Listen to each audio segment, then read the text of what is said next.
நமசிவாய வாழ்க. டிசம்பர் மாதத்தில் ரிஷபராசிக்காரருடைய ராசி பலன் எவ்வாறு இருக்கும் என்பதை பற்றி பார்க்கலாம். ரிஷபராசியினுடைய அதிபதியாக வரக்கூடிய அதிபதி சுக்கிர பகவானாக வருகிறார். அவர் இந்த மாதத்தில், அதாவது டிசம்பர் மாதத்தில் விருச்சக ராசியிலே இடம்பெற்று காணப்படுகிறார். அது ரிஷபராசிக்கு 7ஆம் வீடாக வருகிறது. 7ஆம் வீட்டிலிருந்து தான் சொந்த வீட்டை 7ஆம் பார்வையாக பார்ப்பதன் அடிப்படையில் மிக பெரும் அற்புதமான மாற்றங்கள் நிகழ்கின்றன. அதனுடன் இருக்கக்கூடிய கிரகங்கள் சூரிய பகவான், செவ்வாய் பகவான், குரு பகவானுடைய அருளும் அங்கு இருக்கிறது 5ஆம் பார்வையாக. ஆகையால் இவர்களுக்கு நன்மை ஏற்படக்கூடிய மாதமாக இந்த மாதம் இருக்கிறது, டிசம்பர் மாதம்.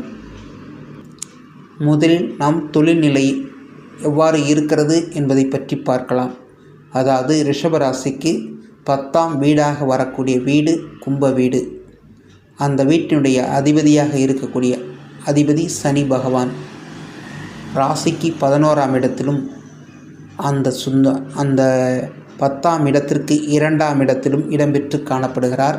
இருக்கக்கூடிய வீடு குரு வீடு. குரு பகவானுடைய வீடாக வருவதாலும் குரு பகவான் பார்வை செலுத்துவதன் அடிப்படையிலும் பொருளாதாரம் ஓங்கி உயரக்கூடிய அமைப்பு இந்த மாதத்தில் இருக்கிறது என்பதை எடுத்து காட்டுகிறது.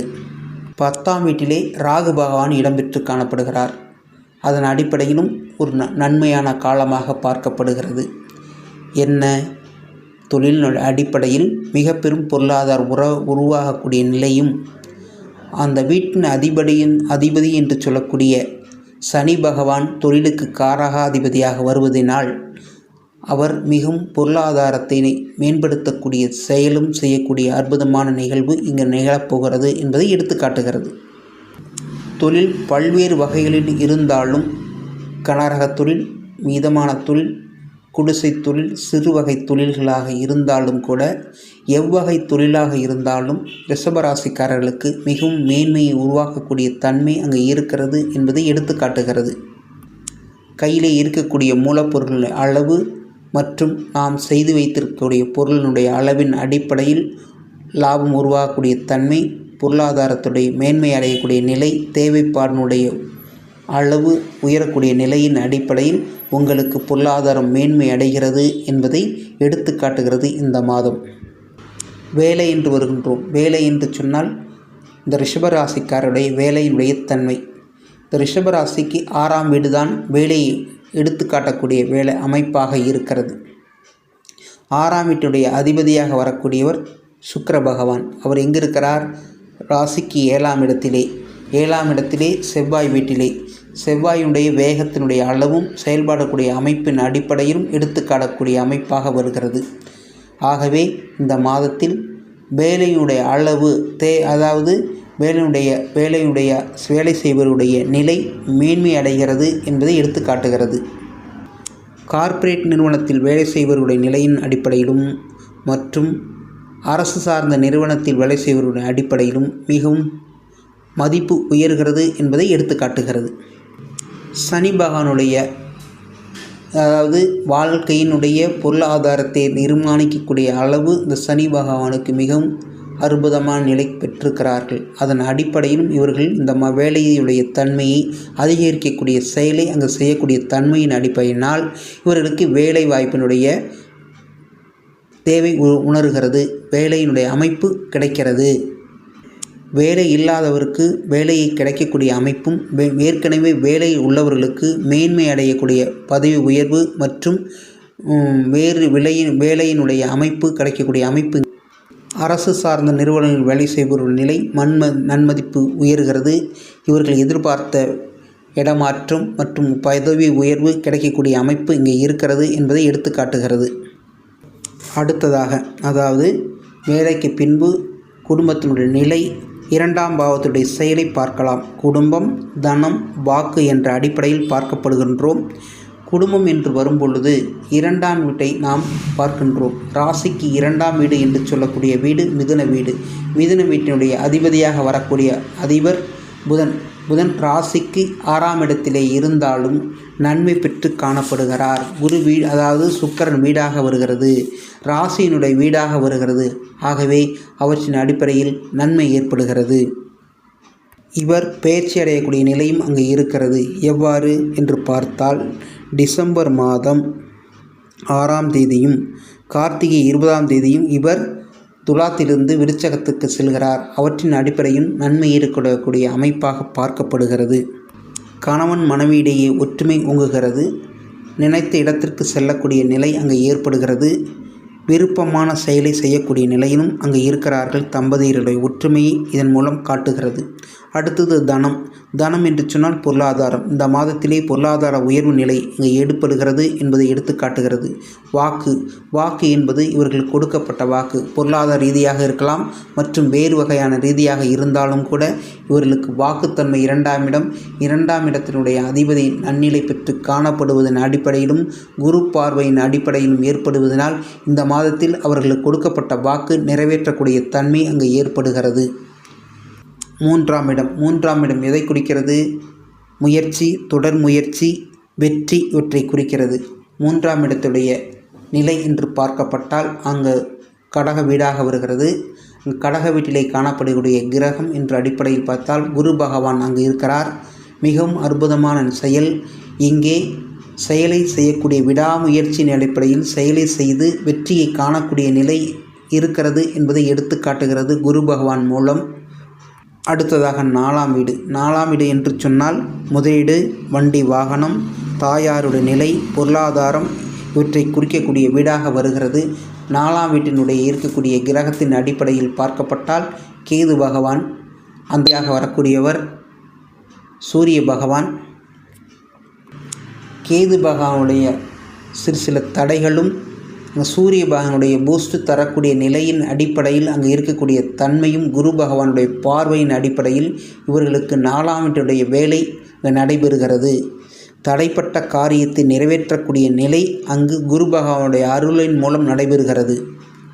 முதலீடு, நிலம், பொருளாதாரம், அதாவது நிலம், தங்கம் மற்றும் ஷேர் மார்க்கெட்டில் இவர்கள் முதலீடு செய்யக்கூடிய நிலை ஏற்படுத்தும். ஒரு சிலருக்கு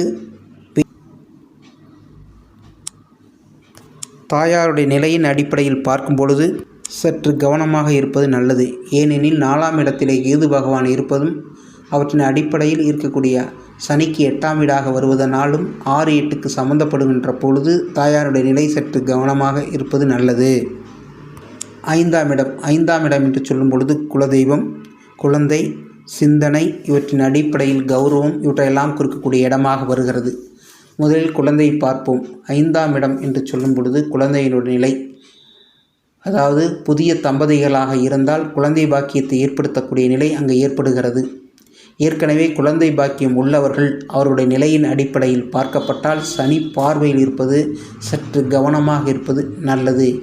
ஏனென்றால் குழந்தைகளுக்கு சில உபாதைகள் வரக்கூடிய நிலை ஏற்படுகிறது. கவனமாக இருப்பது நன்று. நீர் சம்பந்தப்பட்ட நிலையில் இவர்களுக்கு பிரச்சனை ஏற்படுத்தக்கூடிய நிலை ஏற்படுகிறது. ஆகவே அவர்கள் கவனமாக இருப்பதும், அங்கு காற்று ராசியாக புதன் பகவானுடைய வீடாக வருவதனால் மூச்சு போன்ற பிரச்சனைகள் ஏற்படுத்தக்கூடிய நிலையும் ஏற்படும். கவனம் தேவை. குலதெய்வத்திற்கு சென்று வரக்கூடிய நிலை அங்கு ஏற்படுகிறது. சிந்தனையில் சற்று குளறுபடியாக நிலை ஏற்படும். சற்று கவனமாக நிதானித்து அவற்றின் அடிப்படையில் மேற்கொள்ளும் பொழுது நன்மை விளையக்கூடிய அமைப்பு அங்கு இருக்கிறது. 6ஆம் இடம். 6ஆம் இடம் என்று வரும்பொழுது கடன், நோய், வழக்கு என்ற அடிப்படையில் வருகின்றோம். கடன் ஏற்படுகிறதா என்று பார்த்தால் ஒரு சிலருக்கு கடனை ஏற்படுத்தக்கூடிய நிலை அங்கு ஏற்படுகிறது. கடன் மூலம் நன்மையா என்று பார்த்தால் நன்மையும் தீமையும் கலந்து காணப்படுகிறது. அவருடைய ஜாதகத்தின் நிலையின் அடிப்படையில் பார்த்து கொள்ளப்பட வேண்டும். நோய் என்று வரும்பொழுது நோயுடைய தன்மையின் அளவை பார்த்து அவர் முன்பகுதியிலேயே கவனம் செலுத்தி நீக்கிக் கொள்வது நன்று. வழக்கு ஏற்படுகிறதா என்று பார்த்தால் ஒரு சிலருக்கு வழக்கு தன்மை ஏற்படக்கூடிய நிலை ஏற்படுகிறது. அவற்றை தவிர்த்து நன்மை பயக்கக்கூடிய நிலையை நாம் அடைந்து கொள்ளப்பட வேண்டும். பெரியவர்கள் மற்றும் ஒரு சில பெயர்களை வைத்து பேசி அவற்றை நீக்கிக் கொள்வது மிகவும் நன்று.